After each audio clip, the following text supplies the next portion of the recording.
Hi guys, today we welcome Kai from Heilung on Loud TV. Hi Kai, how are you doing? Hello, I'm doing fine. Yourself? Very, very great. Thank you so much for being with us today. So I'd like us to talk a bit, of course, about Heilung, the project, the music, etc.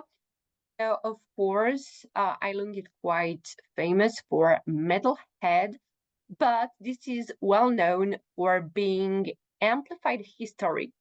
Can you explain just a little bit what is amplified history for people who might not know? Yeah, it's very simple. So when we registered the project, we needed to go to the Danish website for bands, and they ask you a lot of stuff, like what is the band called? And we're like, okay, how do we call it? It's very curing what we do. Let's call it the Cure, but that was apparently taken already, so we changed it to German. Heilung. No, I'm kidding.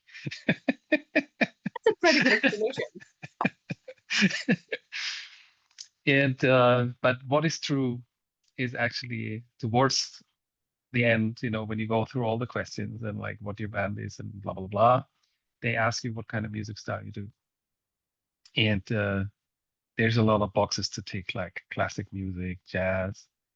And we were like, this all just not fitting to what we do. Like, and then we were like, okay, like how should we call it? What are we doing? And then Chris said, okay, like, let's face it. It's just like a history book that was pushed through an amplifier. Let's just call it amplified history. And the last box was something else. So we clicked something else. And there it was, amplified history. We had to write it down ourselves in the box. And that's how amplified history was born. That's interesting because one of my later question was like, that year, for instance, at Hellfest, there are more people that are not obviously metalheads, which is totally okay. And some people that discover you, I remember, said, "Oh, that's metal. That's super cool, actually. That's very soft and not that heavy. That's cool. Is that metal?" And you said that you had to click a box, like, are you jazz or whatever you want. Why aren't you just a metal band? It wouldn't match it, like honestly, because in my world, in my old-fashioned world, a metal band has, first of all, a drum kit. So you look at Heilung, there's no drum kit. We have these like weird, like deer skin wooden things that we bang on, right? So it's kind of a drum, but it's not a drum kit. There's no hi-hat, there's no double bass, nothing. So, okay, no metal. Then heavy metal is really something that needs a guitar. Come on. You can't just make heavy metal without a guitar. It's just not happening. When you look at us on stage, when you listen to our recordings, there is no guitar. It's just no guitar. So it's No not going to metal. work. It's just not metal. Like even if you want it very, very, very much, it's just not metal. It's not happening. But to some point, you classified like this and you hit metal festival. If we also hit metal pieces on stage, like a Yeah, lot. I know. I know. But as you Yeah. said, no guitar, no drum kit. Yeah, it's very weird. But I think why we hit the metal festivals so much and why people from the metal community love us so much is because we hit the vibe, right? And of course, I'm a metalhead since I'm a teenager, right? I love that music, but I was always drawn to bands like Bathory and the early Enslaved albums and everything that were carrying a certain vibe that were based on a certain mythology or however you want to call it, and I think we carry that vibe, like we carry this like northern touch of like raw music, of honest music, and I think that is one of the reasons why so many metalheads are drawn to it, because like I think like a lot of metalheads what they actually like is really music where people mean what they do, right? Where people like do it for a reason which is not just being money and famous and like getting a lot of followers on whatever social media kind of stuff. And then of course, for some weird reason, Season of Mist fell totally in love with us, and they really wanted to sign us. And at some point, we also said yes. And then of course, it's kind of a heavy metal extreme music label, and we're in their distribution and advertisement system, and so it's pretty easy also for metalheads to find us. I'm totally happy with it. I think heavy Yeah. metal people is the coolest people on the planet. Very very peaceful and at the same time very violent. Yeah. Both at the same time. That's the paradox. And you talk about violence, these kind of things. Actually, I remember you explained that island means healing. Yeah. Oh, we lost the camera. Sorry. It's it's okay. I'm back, right? Yeah, you're back. Hello. Great. Perfect. So yeah, I was saying healing. Heilung means healing in English. Uh, what do you consider needs to be healed today with your music? I think that is totally up to the individual.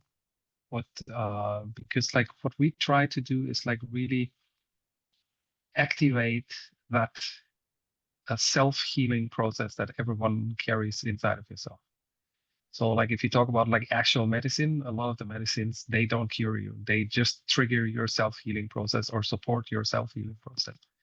And I think we're aiming at that point. So whatever healing means for the individual listener is completely up to them, right? We are not telling anyone what needs to be healed. But healing is a natural process that is absolutely necessary, because if that would not happen in your body or in your psyche, you would just go down very, very quick and go out. And that goes for a lot of things, including trees and so on and so forth, right? So like the self-healing process is something that is given to the majority of the beings on this planet. And we're just hinting at that, pointing at that, trying to activate that. And it can mean a lot of different things for people.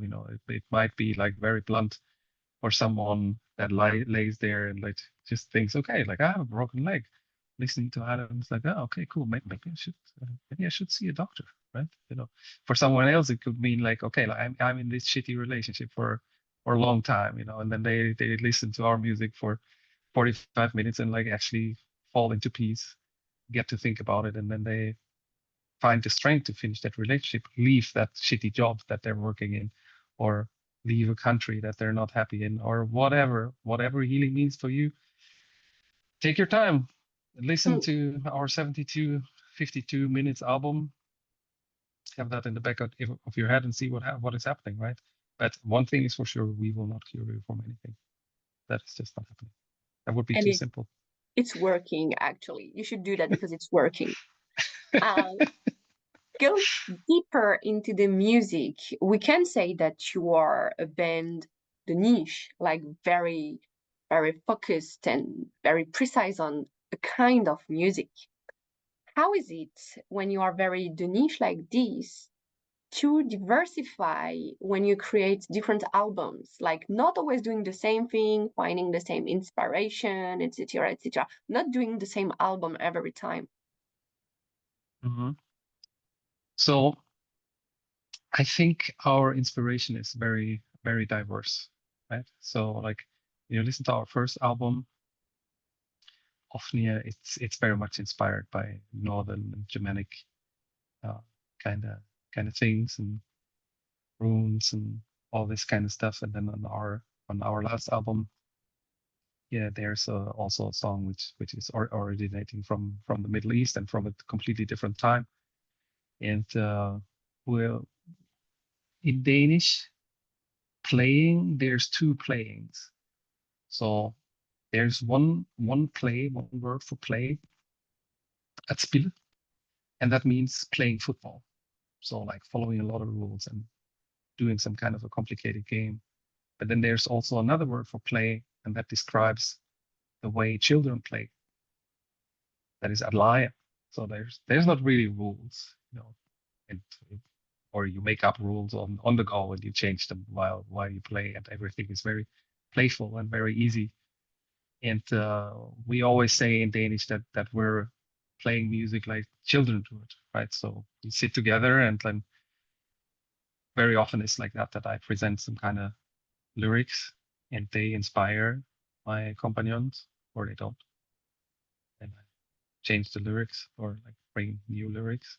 But very often it's like that there's a certain type of fascination coming out of these old words, and like old poetry, no matter where it comes from, is very often written in very, very strict meters, following already just as a poem a very strict rhythm, and then just reading it out as loud a couple of times, then Chris is like already tapping with a finger on the board, and I can feel that it hits him somewhere, carries him somewhere, and out of that, the music is very often born, right? So it's very open, it's very very playful.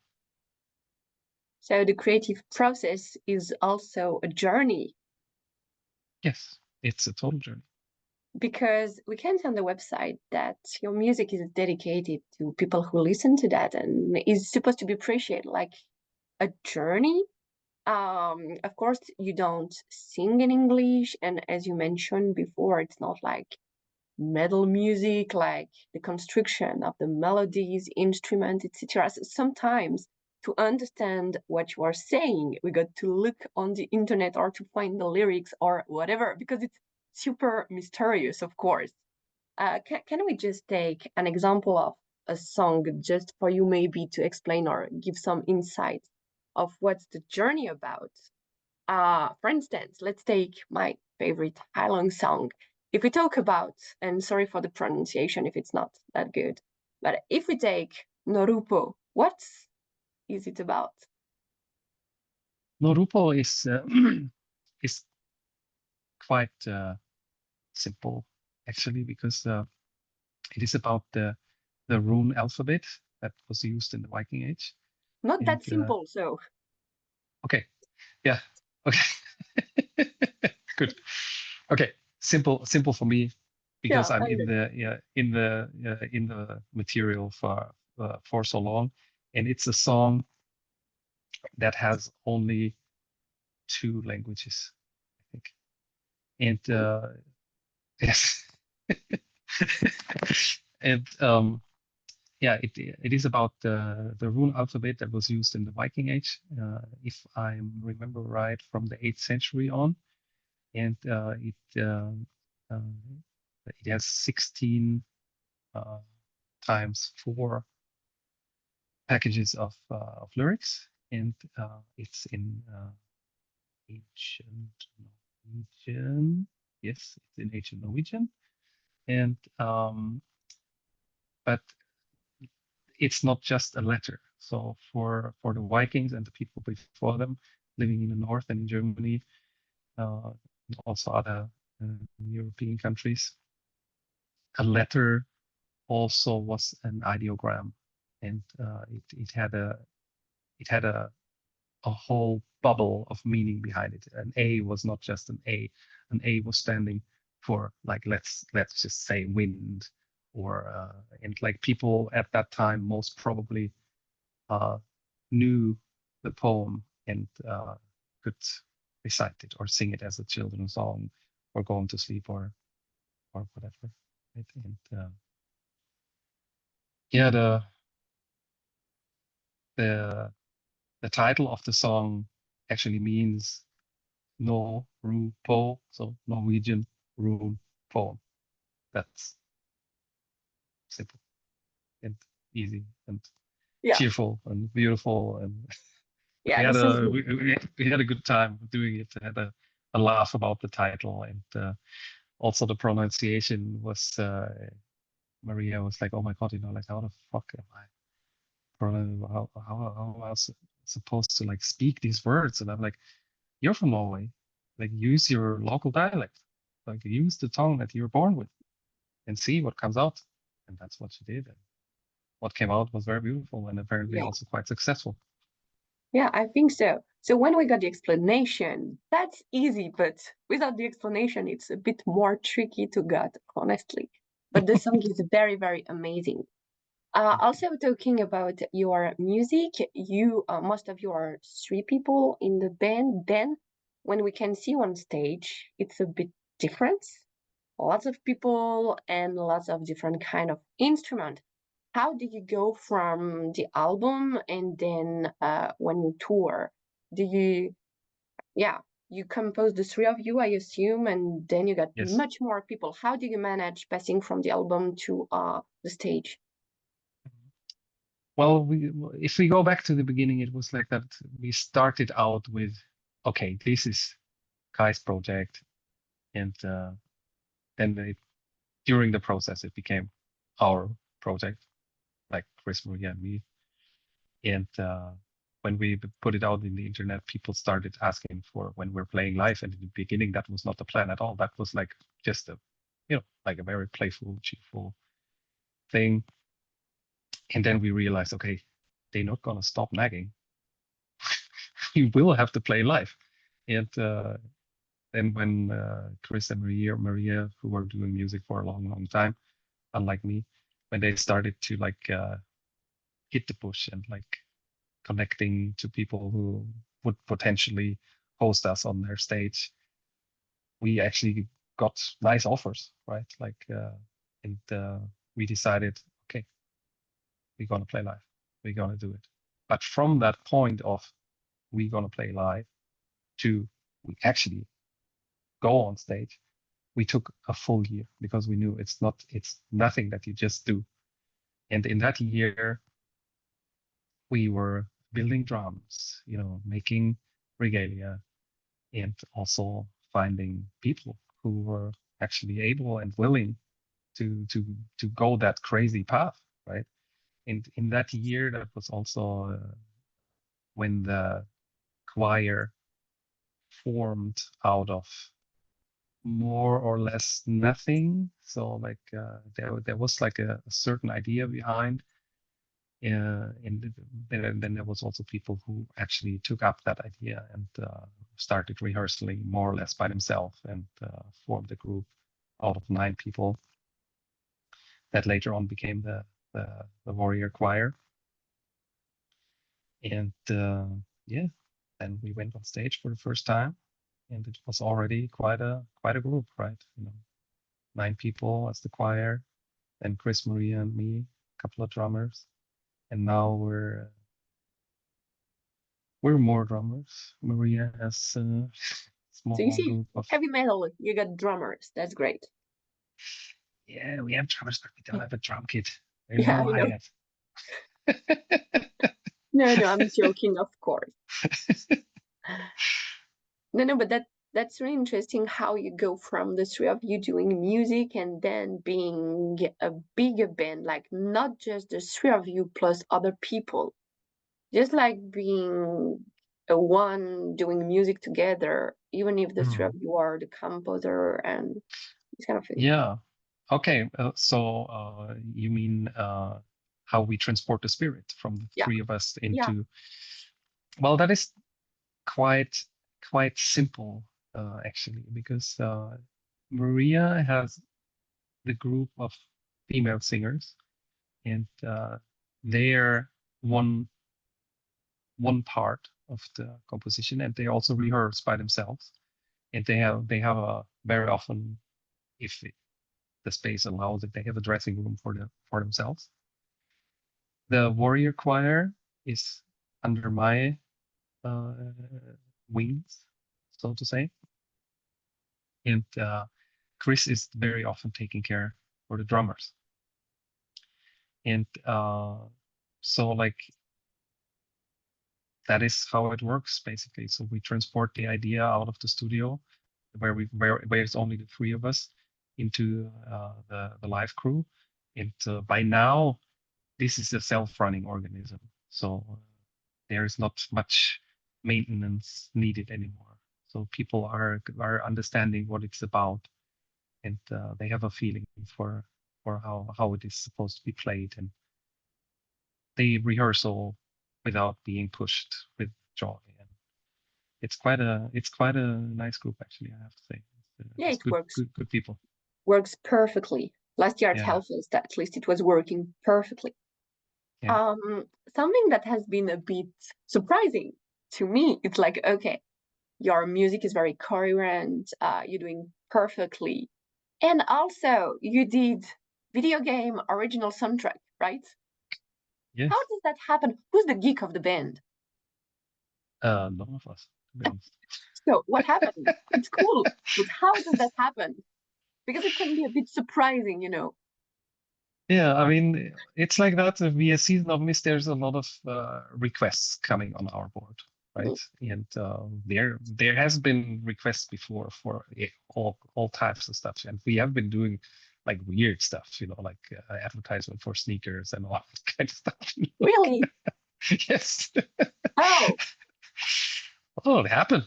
yeah, So yeah. people come and they explain their vision to us, and if we like it, if it is appealing to us, then of course, why not? And actually, with Ninja Theory, that was a beautiful, or is a very very beautiful collaboration. Yeah, And yeah, we're not really gamers. Chris, Maria, and me. Honestly, like, to be honest, I haven't played that game, neither the first version nor the second. Because like I'm the kind of guy, like I can fucking retreat to the forest for weeks and switch my phone off, and like everyone is like wondering where the fuck is Kai, right? But so like I'm not the technical person anyway. But they approached us, and they were looking for people who were doing their soundtrack, and they had a certain vision that appealed to us. And then during the process, we also realized that a lot of people in there are really really nice and really nice to work with, and it was actually fun and was really really cool yeah, to do it. Like, really very pleasurable. yeah. Great. I was just curious, you know, just like, okay, they did that. Oh, yeah. Very fun. Yeah, I mean, I think there were two main components that actually appeal to us right from the start. First of all, the world where the computer game is taking place of. That is, of course, like our world, right? Like that is like north of Scotland and like Iceland and everything, and the time also where like Viking Age. There's, of course, like where we're at home more or less, and then also Ninja Theory, they have this background with all this psychological kind of stuff, like that she is like having like this fits all the time and hearing these voices and everything. And of course, like when you work with shamanism and everything, you have to do your fair bit of psychology to navigate around it. And I liked it right from the start when they explained the vision to us, what is supposed to go on in the second part, and I was like, yeah, let's do it, right? I mean, Yeah. super cool. So finally, it's not that surprising. It's so consistent. Yeah, for it appeared very consistent to Mm. us. No, that's good. And maybe I have two last questions. One talking a bit less about your music, but your engagement and involvement in some project. Like, for instance, we met at the Savage Lands weekend. Can you maybe talk a bit about the involvement of Heilung in such kind of project? Because it's important for people to know, I think. Mhm. Yeah, it's also funny because I will never forget when Sylvain approached me, so one of the heads of Savage Lands, and he came to me on Hellfest, and he started talking about his project and that they're preserving the jungle and everything, and that there's like other musicians also playing.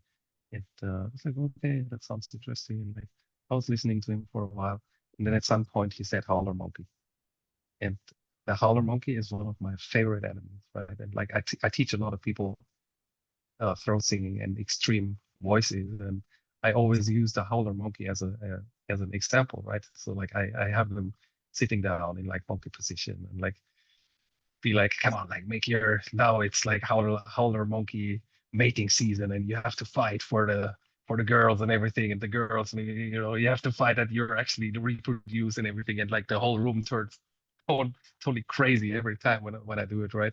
And Sylvain said, okay, this is like one of the last breathing areas where the howler monkey can still, yeah, reproduce and everything. I was like, I mean, let's do it. Yes, cool. Later on, I learned that there's also like people from like Sepultura and Megadeth in and everything, and what it all meant basically. But with the howler monkey, he sold it to me like in an instant. So I was like, yeah, cool, let's do it, right? And now, like a couple of years later, it's a beautiful cooperation came out of it, and yeah, together with like the Jane Goodall Institute and other nature protective, like big nature protecting organizations. It was a beautiful moment in the forest in France, and the forest itself was absolutely stunning. Right, so dense and green and healthy, and the river and everything. And like, you know, me personally, I'm a person, I love spending time in nature, and I spend a lot of time in nature. So like in 2 days, for example, I will retreat for a week into the green and hike uh, in the forest. And for me, it's absolutely logical to do it, to uh, yeah, support a project like that, to support um, the forest, because I mean, like, we're fucked without the forest. The forest Mm. can perfectly fine exist without us, but we Yeah, cannot exist without the trees. yeah, That is just a definitely. fact, right? Makes sense. Okay. No, no, that's great. I hope people will just take a look on all of that kind of things. Also with the interview. Maybe one last question, very, very different, because I'm always asking everybody this one. Do you have a very fun or crispy anecdote from your last tour? Something that you should not say, or you can't not say usually, but you have to tell me actually. Oh my God. Yeah, Fun or crispy moment yeah. from the last tour. Do I even remember the last tour? That was this Hmm. year. Of course you remember. I know you old like mountains, but please.